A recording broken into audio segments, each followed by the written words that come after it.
بسم اللہ الرحمن الرحیم۔ السلام علیکم ناظرین، اس ویڈیو میں ہم مرحوم کی رقم بینک سے نکلوانے کے بارے میں جانیں گے، یعنی کہ سکسیشن سرٹیفکیٹ کے بارے میں۔ ناظرین، آج میں آپ کو یہ بتاؤں گا کہ اگر کوئی آدمی اور وفات پا جائے تو اس کی رقم بینک سے کس طریقہ سے نکلوائی جا سکتی ہے اگر اس کی رقم بینک میں ہو تو۔ ہمارے معاشرے میں اکثر رواج ہے کہ جس کے ہاتھ جو آتا ہے وہ لے کر چلتا بنتا ہے، اور دوسرے وارثین کو بتانا ہی گوارا نہیں کرتا کہ اس کی فلاں چیز میرے پاس ہے۔ اس لیے میں آج آپ کو بتاؤں گا کہ اگر کوئی فرد وفات پا جائے تو اس کی جو رقم ہے وہ کیسے تقسیم کی جائے گی۔ تو پہلے نمبر پہ سب سے پہلے اس بینک میں درخواست دیں جہاں پر وہ اس کا مرحوم کا اکاؤنٹ ہے، اور وہاں پر اس کی فوت کی اطلاع دے دیں۔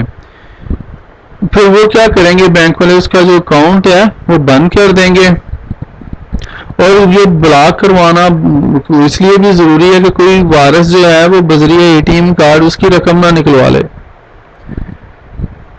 اب عدالت سے سکسیشن سرٹیفکیٹ لینا ہوتا ہے، یہ کیسے لیا جاتا ہے اس کا تھوڑا سا آپ کو طریقہ بتا۔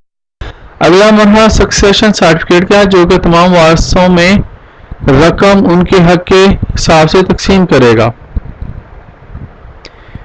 اب کاغذات جن کی ضرورت ہوتی ہے، نمبر 1 ہے مرحوم کا ڈیتھ سرٹیفکیٹ ہے، نمبر 2 FIRC جو نادرا سے نکلوائی جاتی ہے، ایک فیملی رجسٹریشن سرٹیفکیٹ ہوتا ہے، ایک فیملی کی لسٹ ہوتی ہے جو نادرا سے نکلوائی جاتی ہے۔